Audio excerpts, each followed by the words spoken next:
Hedgenmil brought his tail forward and curled it around to the front of his body. Ludmilla waited patiently as his turquoise gaze once again turned inwards as he lightly tapped his claws on the ice. Rather than do, he said after coming out of his thoughts, I believe it is better that you come to an understanding that allows you to arrive at a suitable answer whenever you encounter future problems. Let's see, for instance, our minds and bodies are very different, yet you appear to be applying your physical standards to ours.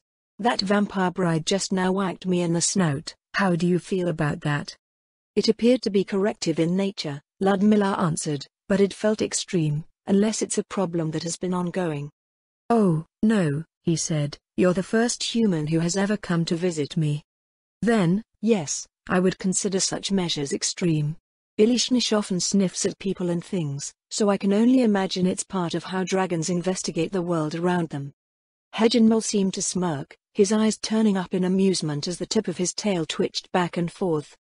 My, how broad-minded of you, Hedgenmil said, and you are correct about that. However, aren't you supposed to be instructing my sister in proper human behaviors? Or do you humans go around sniffing people the way she does? They don't, Ludmilla said. To be honest, there are so many little things about her that I can't address everything at once. What if I told you that, due to that one whack, I'll never openly sniff at a human that comes to my door like that ever again? Well, at least until something convinces me otherwise. I would wonder if you were some sort of pet. The frost dragon's tail stopped twitching and lay flat on the icy floor. He unfurled his wings and then folded them again. Well, I am Lady Aura's companion, Hedgenmil said in a tone that was somehow both tentative and assertive at the same time, but that's beside the point. Well, maybe, she is the one that advised Lady Shultier on this method. We frost dragons remember everything that we experience, and our behavior is a combination of instincts and memories derived from those experiences. Aren't all living things like that? I cannot speak for all living things, Hedgenmil told her, but you are probably correct. The difference is that frost dragons, due to the way our minds function, are subject to a degree of significance that does not exist for, say, a human. We will not know what fire is until we experience it, and if a fire looks different enough from the fires we have experienced before, we won't know for sure if it's a fire or not until we experience enough of its effects to draw a confident conclusion on the matter. If you watch my sister for long enough, you'll probably see her do some pretty silly things in your estimation, but this is how we learn. Ludmilla glanced at the tops of the wooden bookshelves peeking over Hedgenmil's back. What about all of this reading that you do? She asked. You seem to have gained a measure of knowledge through them. Reading is a difficult way for us to learn, Hedgenmil told her, and what we commit to memory is, hollow until we have experiences to associate with it. We've lived in the Azalizia Mountains for our entire lives, so everything we understand is in relation to what we learned from our homes. This just so happened to make learning Dwarven knowledge easier, as we lived in a city that they once inhabited. We could go around referencing many of the things that we read about. Going back to the fire example, even though we had read about it in Dwarven texts, we did not know what it was until Ilishnish ordered one of the Quagga to bring us several samples. Having upwards of a century to study also helps. It took us a long time to learn what we have so far. But you remember everything, yes? Ludmilla said. Lady Shultier considers this a great advantage over the passage of time. She should have the right of it, Hedgenmil replied. Building our web of understanding quickly requires the requisite experiences, but we're tough enough to shrug off any punishment that comes with what amounts to regular life. For instance, a vampire bride hitting the average human in this city as hard as she did would have probably killed them, but it did nothing to me. I didn't even particularly care that she hit me, beyond it serving as a way to remind me about a certain behavior in a specific circumstance. Are you saying that I should beat your sister every time I need to correct her over something? Ludmilla frowned. Doing that in public would be absolutely improper. Then you'll have to devise some other method to leave a clear impression, Hedgenmil shrugged. I will beg you to be kind to her, however.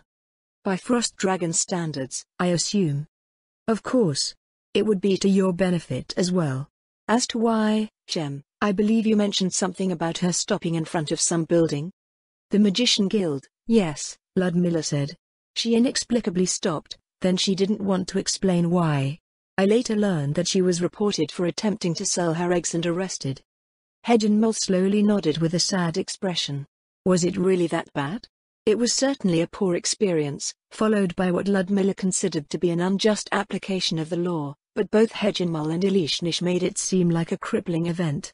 The reason she stopped was because she identifies the Magician Guild as a place where something bad has happened to her in the past, Hejinmal told her.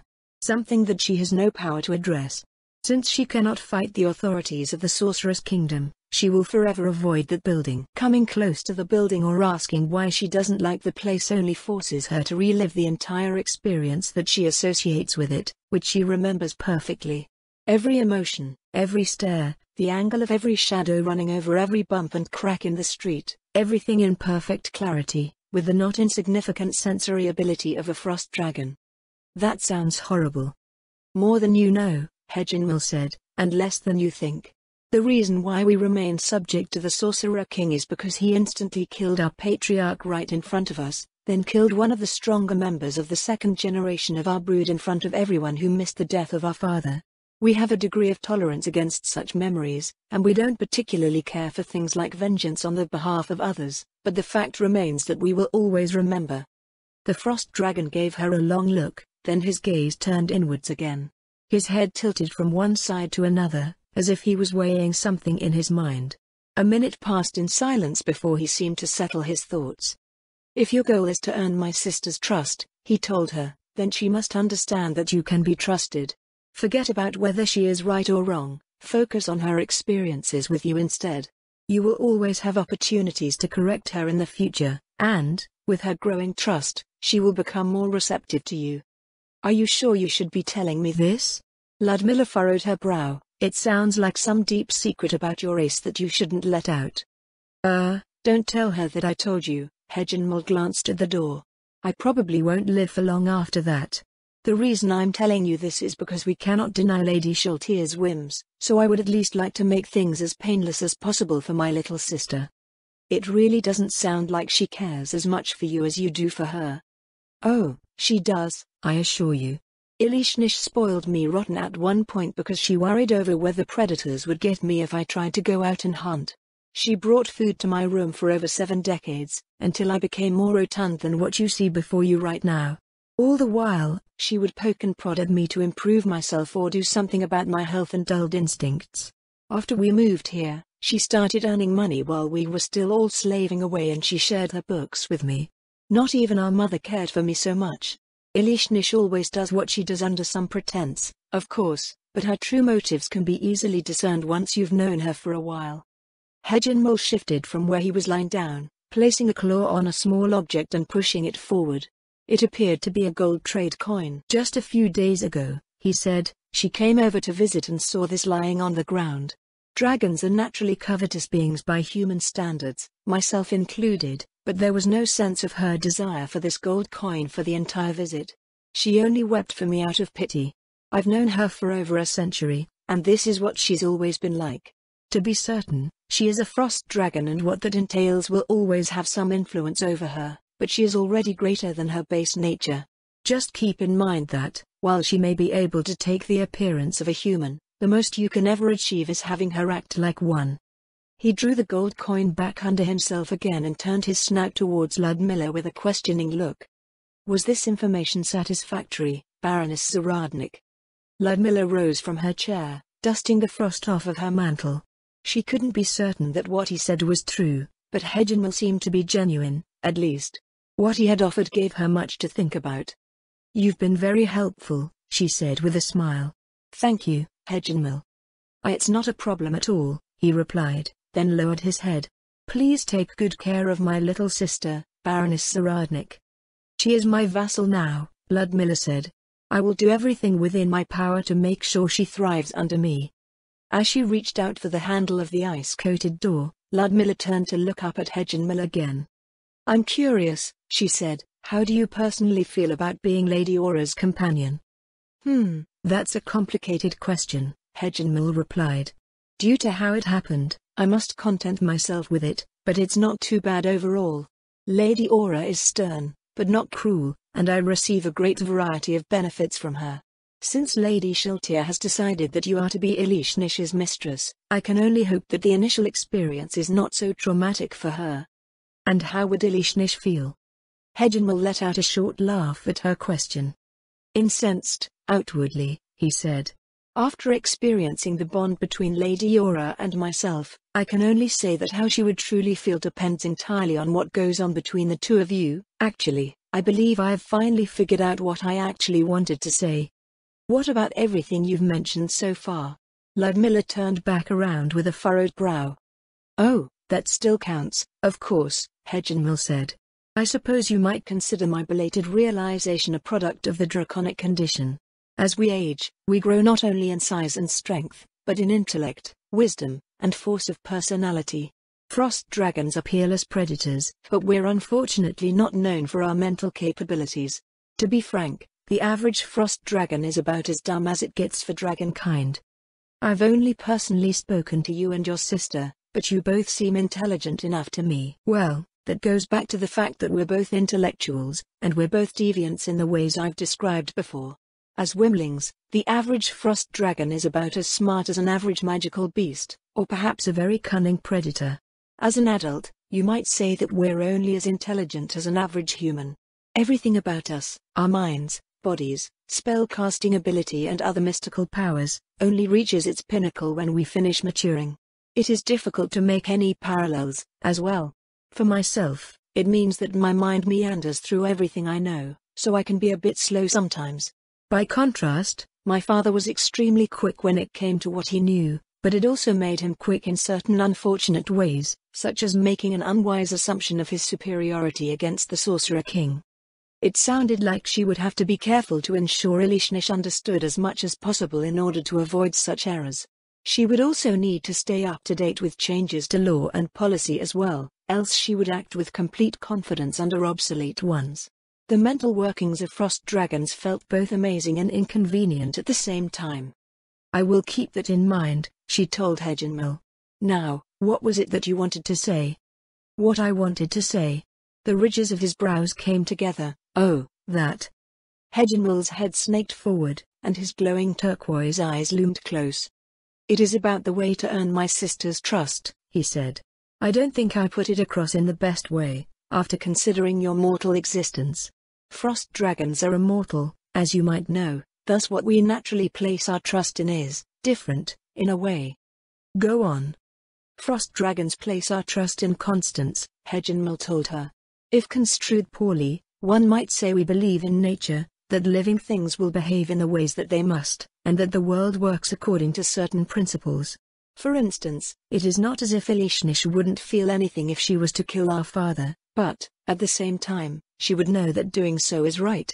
It is untenable for those that soar at the pinnacle of power to remain there if there is someone stronger. This is an unhealthy, stagnant state for a people to remain in, one that invites disaster if left unaddressed. At the same time, our father would never submit without contest, and that contest would be to the death unless a foe was demonstrated to be overwhelmingly powerful, which Elishnish would most likely not be at the point she decided to challenge him. While there should certainly be some selfish motives in there, it is also understood that it is for the long-term health of our species. This sort of logic should be understandable for you, I believe, and it also applies for things beyond natural law and the apparent absolutes that you frame our world in. If considered in a certain way, yes, Ludmilla said, many races could be said to think in these terms. Good, Heginmal said with a satisfied nod. You do not understand the extent of it, but you understand some of it, which should be good enough to take your first steps towards your goal. What you must do is both simple and complex at the same time. You must become a constant to Elishnish, a singular point in this entire world that a being with an immortal lifespan can trust to remain within the bounds of the expectations cultivated through your relationship. I'm uncertain if this can be achieved, as human lifespans are so short, but it's the best advice I can offer to you. Lady Shiltia's brief mention of immortality being bequeathed to the Sorceress Kingdom's most valued subjects crossed Ludmilla's mind. She hadn't brought it up again, but it had only been a bit over a month since the discussion. Would Elishnish trust her more if she knew that Ludmilla would be with her forever? Was being immortal an obstacle to developing trust? Perhaps Elishnish considered her unworthy of such investment. What does being a constant mean, in this case? It is whatever you make of it, Heginmal shrugged. You will appear to desire a more mutually beneficial arrangement rather than a domineering or exploitative one, so you'll just have to go in that direction. That's very nice of you, by the way, or did I read you wrong? No, you're right, Ludmilla replied. I did want to be something like her companion or friend in addition to my position as her mentor and liege. I'm just not sure what this entails for her. It's something she's never had before, Hejinmal said, so I have no idea, and neither does she. After stepping out of the shadows of the demi-human quarter and onto the sun-baked streets of the common area, Ludmilla was immediately tempted to return to the cooler areas under the Dragon Eyrie. The midday heat of the city was far beyond what would be considered a sweltering day in the Vale, and her skin prickled with sweat the moment she stepped out into the daylight. Picking up her pace, she beat a swift retreat back to the manor, where she silently mulled over what Hejinmal had shared with her. It was not only through his words, but through his behavior that Ludmilla had gained a fair sense of how she should probably approach her relationship with Ilishnish. By Hejinmal's account, Ilishnish was a loving little sister who performed all manner of kind acts towards him. The result was that he seemed to mostly view her in an overwhelmingly positive light, as far as Frost Dragon standards went. Ilishnish had become something like a constant in Hejinmal's life. Whether Hejinmal himself was aware of this, or whether Ilishnish was shrewdly exploiting this aspect of their nature was unknown, but the fact remained that Ilishnish was just as vulnerable to the same methods by Hejinmal's assertion. A part of Ludmilla raised concerns over whether this was a fair thing to take advantage of, but it was also an everyday part of her life. Whether it be hunting prey, fighting demi-humans, or negotiating agreeable terms with her subjects, she was at the most basic level exploiting natural vulnerabilities, needs, or desires to maintain the ideals of her own existence. It was probably a bit much to say that the ends justified the means, but the intended result was benevolent, or at least she considered it beneficial for everyone involved. She didn't think that any cruel methods were required to achieve what was required, either. It had become more clear what she needed to do, yet less so for other reasons. Her task was to have Ilishnish achieve the standard of behavior expected of one who would serve as the first point of contact between foreign populations and the Sorceress Kingdom, namely as an official working for the Department of Transportation. She was also a bard registered with the Adventurer Guild and would be expected to interact with new peoples encountered on expeditions. Becoming Ludmilla's knight put Ilishnish in a roughly analogous position, allowing her to learn most of what would be required. That was the point where everything just seemed to break down, or at least that was how it felt to her. After speaking with Hejinmal, it felt more and more that she herself was in the wrong from a broader standpoint, that she was dancing around a truth that she refused to accept. In the greater scheme of things, the Sorcerer's Kingdom was not a human nation, despite being mainly populated by humans and founded upon a framework of human laws and customs. Her task was to train Ilishnish into someone qualified to be a representative of the Sorcerer's Kingdom, but what was the Sorcerer's Kingdom? Even if she managed to gain Ilishnish's trust, this was still something that she needed to determine, not just for Ilishnish, but also for herself. Certainly, it had been founded upon what once was a part of Riastais, using Riastais law, but changes came as the weeks and months passed. Existing laws were amended to facilitate its non-human subjects, and new ones were set forth to address matters that were outside of human consideration. They were ruled by an undead sovereign and, to her knowledge, none of his ministers was human. While the House of Lords was entirely human, how long would it be before demi-human lords started to populate its seats? The current course of Ilishnish's training had human interaction as the goal, based on how she had interpreted Lady Shaltier's task. It was a course that Ludmilla now felt was incorrect, even if Ilishnish's first assignment would be in the Empire. She would not be the representative of a human nation, she would be a representative of the Sorceress Kingdom, a land filled with many different peoples, of which humans were only a part.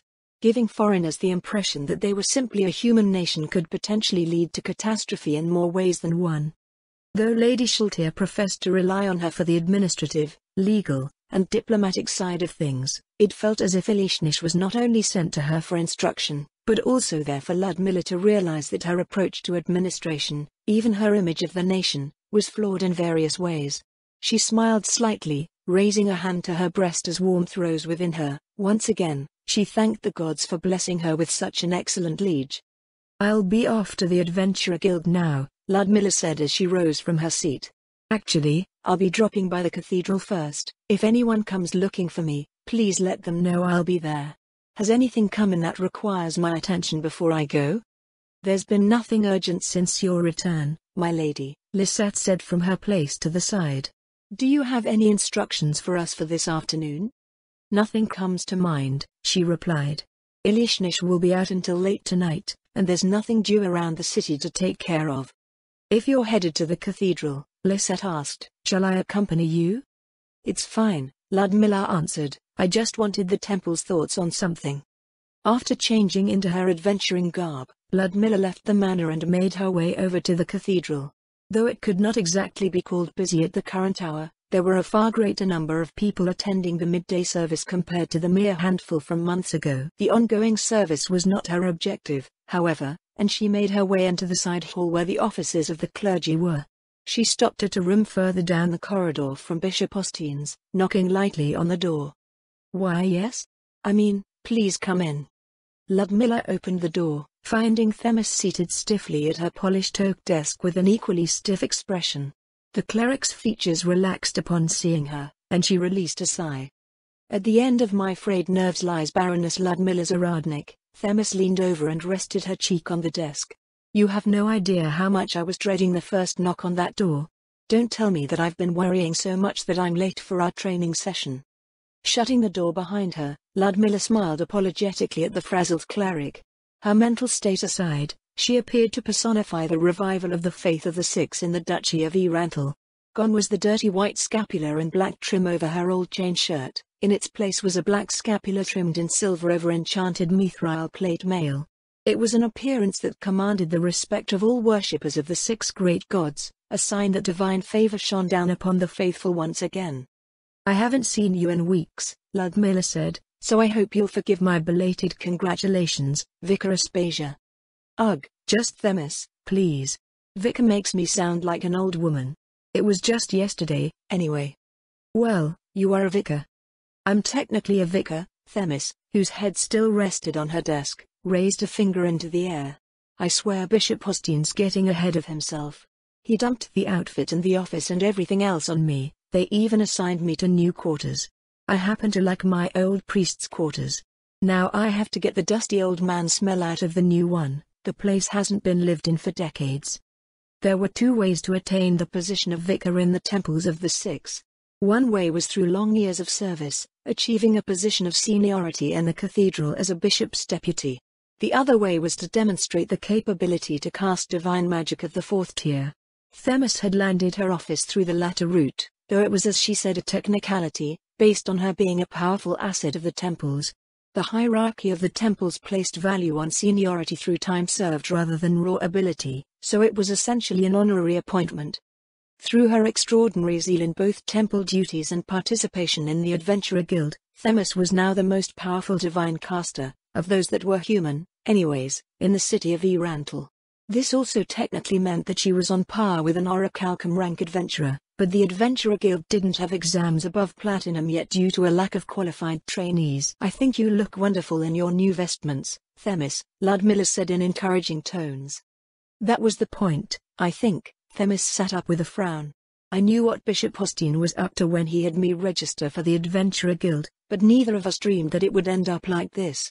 Now, he's beyond ecstatic and I'm, well, Faye. Well, look on the bright side, Ludmilla said. At least you're not yet 20. Themis stared up at her blankly for several seconds, then her grey eyes widened in horror. You don't think they'll actually? Why are you asking me? You're the priest. Themis shot to her feet with her hands on her head, sending several parchments floating to the floor. I don't wanna. Wipe that smirk off your face, you and Colin are right behind me. Your perfect little love nest won't last forever. I was just kidding, Ludmilla said. They'll probably keep you in the Adventurer Guild for a long while yet to advertise the faith. Barring that, it's quite difficult to stay dead these days, so there might not be such a hurry for people like us to raise families. Even if you do have children, the cathedral will care for them while you're performing your duties, right? Ma Abi. Themis plopped herself back down. The scriptures promote the realization of humanity's strength through proper cultivation and development of our bloodlines, but if the gods meant for us to be popping out kids as quickly as possible, they wouldn't have declared the age of majority to be 20. We'd be like those degenerates that worship the four, starting families at 14. Maybe I'm onto something here. Themis furrowed her brow in thought, then her expression cleared as she tucked away whatever plot she was scheming. Anyways, she said, I'm sure you didn't just come to torment me over my promotion? Ludmilla came forward to seat herself upon one of the chairs in front of Themis' desk, folding her hands in on her lap. The air turned solemn as the cleric must have realized that she wasn't just there to chat before heading out for training. Themis, Ludmilla started slowly, what is the stance of the temples when it comes to the Sorceress Kingdom? Being in your position, Themis replied, you should already know the answer to that. Did something happen? Up to this point, Ludmilla said, I suppose I've considered the Sorceress Kingdom a human nation. The vast majority of the subjects are human, thus human customs are the norm. We use laws originally set down by humans, and things just seem human enough, for the most part. I thought that way until recently as well, Themis told her. But this recent expedition has overturned that perception. There are many non-human races in the Sorceress Kingdom, and we are not ruled by humans, but I guess it only really hits you when it's right in your face. It's just been a sort of distant thing until now for me, especially since I don't ever frequent the demi-human quarter. How does that affect you and your duties? Ludmilla asked. Not much, to be honest, Themis answered. I believe that our previous trials as a minority in Rheastis was the gods' way of preparing us for life in the Sorcerer's Kingdom. Rather than trying to influence politics or getting into other things we weren't supposed to, we were made to focus on the human population, the chosen of our gods. This hasn't changed in the slightest, and we are all the stronger for what has happened. It seemed that little had changed from the perspective of the temple, despite the broader changes in the Sorceress Kingdom. The faith of the Six was a religion that served humanity, and politics did not sway them from the core of their divine mandate. Their tasks were more clear-cut than what Ludmilla had to consider. As an official of the Sorceress Kingdom, she said, I am duty-bound to represent its interests, but these interests aren't the interests of a human nation. Rule of law reigns, to be sure, but what happens if we go to war against a human nation? I'd prefer that we didn't, Themis said, but it would be the same as usual, I suppose. When Rheastis and Baharuth went to war with one another, the theocracy did nothing but put in their 2 coppers on the matter, and the temples of our nations had no legal say at all. When the Sorceress Kingdom was established, the theocracy declared its neutrality. I suspect that, if the Sorceress Kingdom goes to war with a human nation, the same thing will happen. If you examine the only conflicts that they've directly intervened in, like those between the Dragonic Kingdom and the Beastman Kingdom to their east, they are acts conducted at arm's length that produce a net positive for humanity as a whole. War with the Sorceress Kingdom is a net negative for humanity, as they probably see things, so they will not risk it in any way. But what about my personal actions? Ludmilla asked. I have a duty to my liege and the crown as a noble, but I also have a duty to the gods as one of the faithful. We're not going to war with one of our neighbors, are we? Not that I know of, Ludmilla replied. War is not the only thing that this applies to, though. What if there are policies or laws that affect us or cultural changes that might be harmful? Well, the faith in Rheastis has always been in this position, so nothing's changed there. In the Sorceress Kingdom, human nobles rule over human populations, so rather than your political agendas being an issue of faith, it becomes a representation of human interests. Things would remain secular, in that sense. Being human does not require you to be one of our faithful, and our faith does what is best for humanity. Beyond that, it is understood that it's better to have one of our faithful remain in power as a member of the aristocracy, where they might at least be able to effect positive changes in the future. And in the event of war? Then I trust that you'll make the best decisions that you can, Themis said. When it comes to being a faithful noble, you and Corlin have a better grasp of how our tenets are carried out than any of us priests in the cathedral. You apply them every day as you perform your duties. After all, the both of you have theological foundations that any priest here would be hard-pressed to match. What we do is within the expectations of our normal lives, Ludmilla replied. A war against another nation goes beyond that, especially for me. What if I am one day called to lead an undead contingent against a human nation? How can I consider myself one of the faithful if I go around destroying humans for a non-human agenda? The cleric of Sursana twisted her lip, staring down at the desk. Her fingers drummed slowly over its surface for several seconds. If war does happen, Her voice trailed off before it started again. Well, we only have recent examples to go off of. Erantle was peacefully integrated after being annexed, and humanity has seen great benefits from their rule thus far. Bahareth, while they did not go to war against us, has become a client state that benefits from the Sorceress Kingdom's protection as well. Themis looked up to the wall beside her desk, at a map of Erantle and its surrounding region. Her eyes drifted slightly, and Ludmilla turned her head up to follow the line of her gaze. She already knew where she was looking, however, Riastais. It was the only nation on their borders that had not made its stance clear on the Sorcerer's Kingdom. They were still officially in a truce in the aftermath of the Battle of Katza Plains, but beyond that. The scriptures promote the advancement of humanity as a whole, Themis said, so if you are ever called to command the forces of the Sorcerer's Kingdom against a human adversary, the ideal outcome would be to secure victory with minimal loss of life.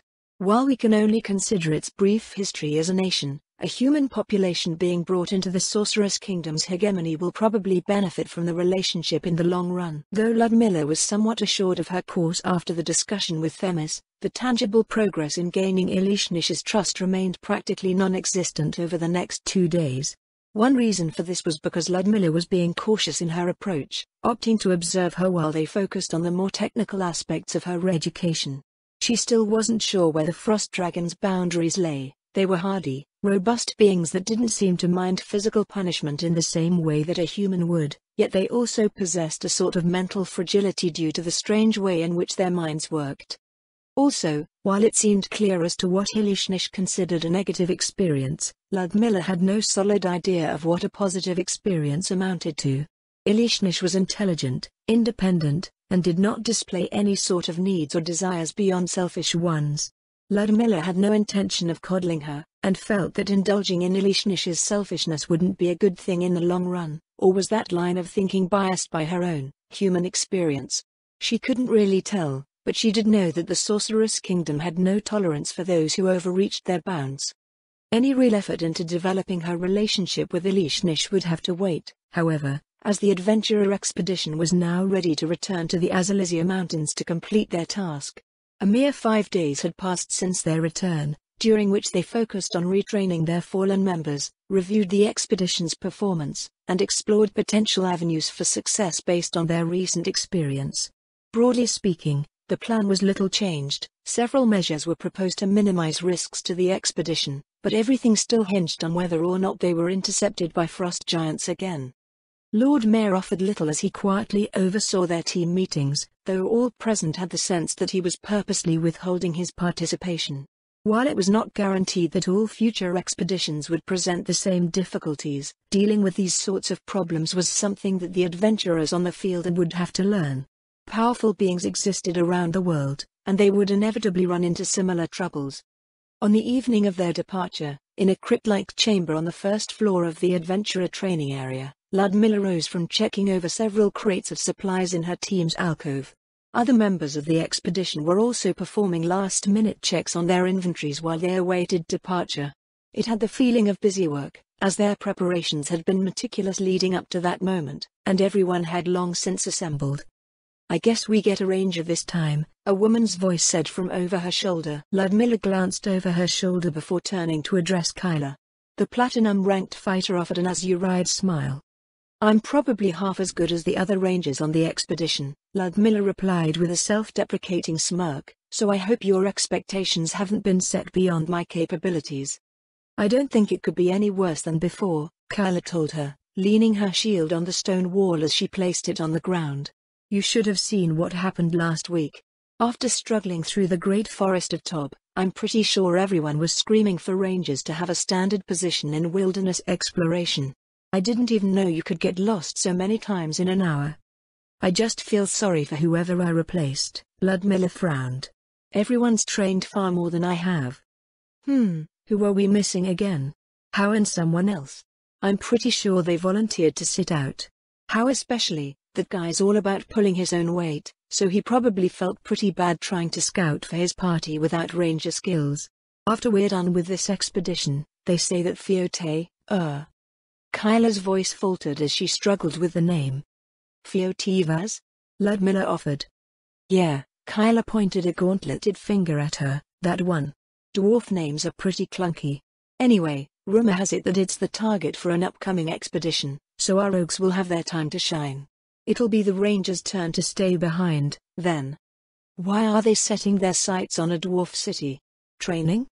Probably. It's supposed to be a ruin or something, and the dwarves are short-handed as it is, so they're putting off cleaning the place up. At least that's what I hear. It did make a certain sort of sense, given what Ludmilla knew. Feotivaz was a complete ruin, having been destroyed in a fight between two frost dragons. Why two frost dragons had chosen an underground city to fight in was a mystery to Ludmilla, but the fact was that restoring the city would not be a priority for the dwarves in the near future, as they already had their hands full with their main projects. The dwarf kingdom didn't even have a large enough population to fully occupy their former capital, never mind all 4 cities of their nation. The majority of their efforts were going towards restoring Feobarkana, and there was no need to spread themselves thin with the sorceress kingdom's trade making up for their various shortfalls. Thus, Feotivaz made for a convenient place to train adventurers in ruin-type environments until they had explored the place thoroughly. Still, Ludmilla said, it's their land. I hope no one gets it into their heads that they're on some sort of treasure hunt when they're there. I bet some would, Kyla said, but that's probably a part of the training so they won't get all grabby in the future. Well, I guess most of us wouldn't know what's what out there in the first place. It'll probably be like usual where we send the stuff we find back for experts to take a look at. We get to train, and they get their lost stuff returned to them, or something like that? I see, Ludmilla said. It's too bad that you won't need rangers for that. The one time I went to Feobarkana, we went up one street and back out again. I'd like to spend more time in a dwarf city someday to see what they're like. You're not usually acting as a scout, though? They can probably bring you in to fill some other role. Kyla had a point. Ludmilla's current role, and thus her mindset, was that of a scout due to the need for qualified rangers in the expedition. Usually, however, she served as the party leader in a center guard position. With more rangers already in training, it was likely that this would be a rare instance, if not the only time, she would work as a scout in an expedition. Those who focused on the role would grow to be far superior to a frontline commander who happened to have ranger skills. As someone from a ranger lineage, a part of her was a bit annoyed at the fact that she was being surpassed as a ranger. Once, when she was a fanciful child, she entertained the idea that she would become an adamantite ranger just like her great-grandfather, Andrzej Zaradnik. This resulted in all of the childhood adventures where she had dragged Clara along into the wilderness of Quallin Barony, as well as several other antics from her younger days. I suppose we'll see how things turn out, Ludmilla said. I'm already something like a backup member of the Adventurer Guild with my noble duties taking up most of my time. Those who focus fully on their work as adventurers should have priority over someone like me. As long as you can keep up, Kyla shrugged off her words, I don't think anyone would have a problem with it. Parties that you lead tend to run a lot more smoothly, too. Also, you don't seem like you're slowing down at all. I have a lot of things keeping me busy, I feel like I'm barely putting time into the guild these days.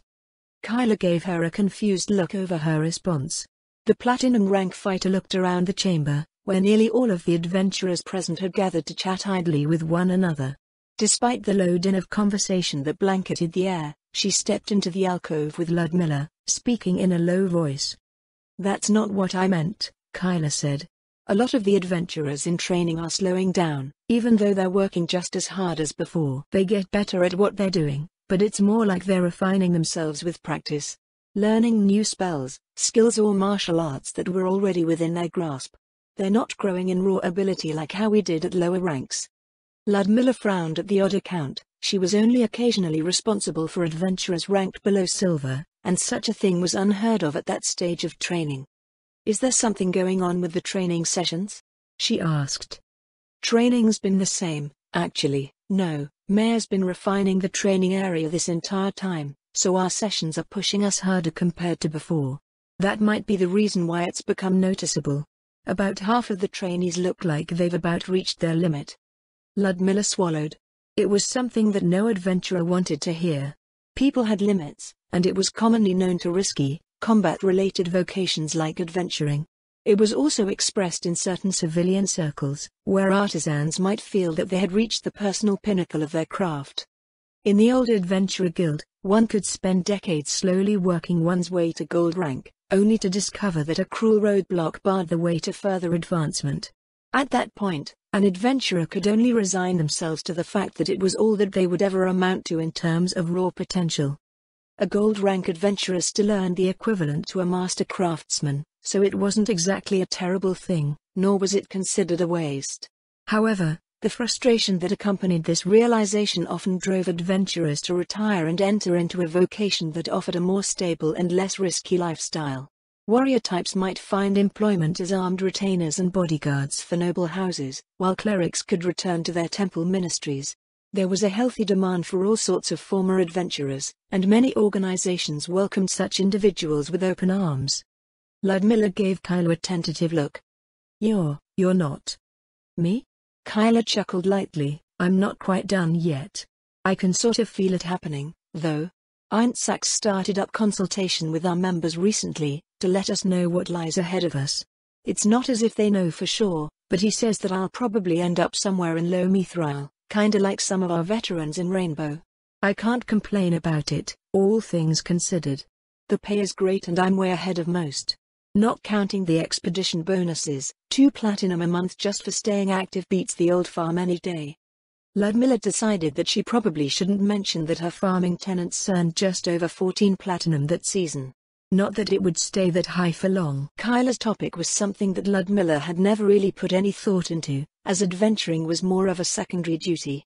For full-time adventurers, however, it was probably an ever-present worry. With how quickly one advanced under the training regimen of the Adventurer Guild, newly registered adventurers could potentially experience it within months. The level of strength that Kylo approached was well known as a wall for an adventurer's rise through the ranks. Surpassing it was considered something like a miracle in itself. Well, maybe not so much a miracle as exceedingly rare in the northern human nations.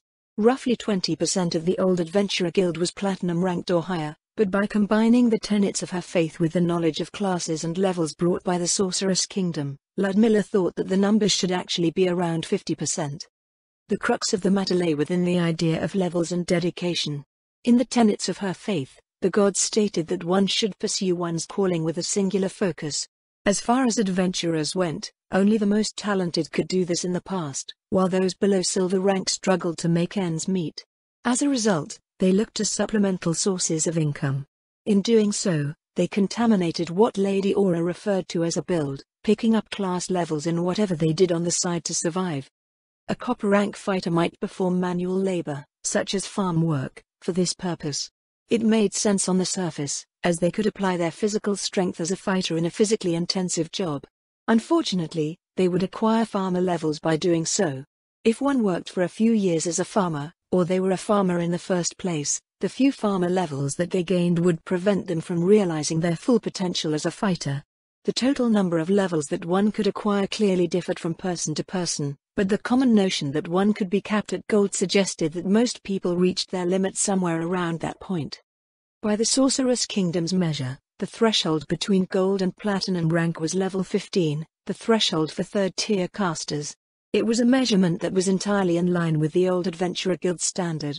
For the same reason, this threshold was also significant for magic casters. The more levels the average individual lost to unrelated vocations, the less likely they were to become third-tier spellcasters. Once Ludmilla had come to this realization, the whole idea of deleveling that was mentioned back in Facet County became a sensible course of action. If a nation had access to resurrection magic, one could fix these flaws in their build. It also edified her in her faith, as the tenets bestowed upon humanity by the 6 great gods were correct when it came to the principles of cultivating strength. The Sorceress Kingdom's Adventurer Guild effectively followed the same principles by precluding the need for novice adventurers to take side jobs just to survive and employing a training regimen that facilitated rapid, focused growth. So you're going to stay on with the Adventurer Guild? Ludmilla asked. Of course. Kylo answered, I don't think they'd let anyone above platinum leave, anyways. Even if I end up hitting a wall at Mithril, it's not as if things will get any better if I go elsewhere. Our quality of training is second to none here, as will the equipment that we'll eventually get our hands on. The way Aintzak frames it, A Mithril rank fighter from the Sorceress Kingdom's Adventurer Guild will probably be a pound-for-pound match for an Orichalcum rank fighter anywhere else. I'm happy to hear that, Ludmilla said. You're a good person to have around. Hee. Kyla rubbed her nose. You'll have to forgive me if I get jealous once in a while, though. I guess there really might be something to your religion. Having an adamantite ancestor is really paying off for you. I recently discovered my mother was extraordinarily strong as well. Okay, now you're rubbing it in. Kyla rolled her eyes. My parents were nobodies out on the farms, so give me a break here. It's not as simple as that, anyways, Ludmilla said. It usually takes generations to achieve any results. Still, it has to start somewhere. If you're interested in our tenets. Maybe when I start thinking about having a family, Kayla said. You know, Themis has been having a time with this as well. She's sitting pretty being the strongest out of our batch. They say she might end up as an adamantite, too. It was quite the difference from her cynical attitude about the Six when they went on their cockroach-infested copper run months ago. A good sign, to be sure. Can they truly predict where our limits are with that degree of accuracy? Ludmilla asked. Something to do with how fast our training gets us there, probably, Kyla said. Our runs are pretty standardized now, too. With how they keep track of everyone, I think it's pretty clear when we start slowing down compared to others. When you hit the wall, you'll definitely notice unless you're completely in denial. They looked up as the dull murmur of the waiting adventurers quieted down. At one end of the cave, Lord Mayor walked in with Lady Pestonia. Looks like it's go time, Kyla said, picking up her heater shield. I'll see you on the other side.